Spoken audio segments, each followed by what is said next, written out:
বাসায় যেদিন বাজার আনা হয় সেদিন কাজ করতে করতে অবস্থা একদমই খারাপ হয়ে যায়। আর আমার হাজবেন্ড তো একসাথে এতগুলো বাজার করে, সেগুলো আসলে কেটে ধুয়ে পরিষ্কার করে আবার ফ্রিজে তুলে রাখতে হয়, অনেকটা সময় লেগে যায়।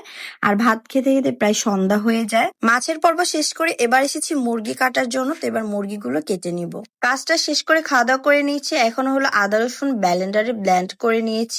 একদিনে আসলে সব কাজগুলো করে নিতে হচ্ছে, কারণ একদমই আদা রসুন বাটা নেই আমার। তো আমি 1.5-2 মাস এটা একবারই করে রাখি। প্রতিদিন আদা রসুন বাটাটা একটা ঝামেলা মনে হয় আমার কাছে। আর আমরা যেহেতু মশলাটা একটু বেশি খাই, এর জন্য আমাদের বেশি প্রয়োজন হয়। সারাদিন তো অনেক কাজ করেছি, ঠিক মতো খাবারও খেতে পারিনি, তো একটু ঝাল কিছু খেতে ইচ্ছা করতেছে। আর এই জন্য চলে এসেছি চটপটি আর ফুচকা খাওয়ার জন্য।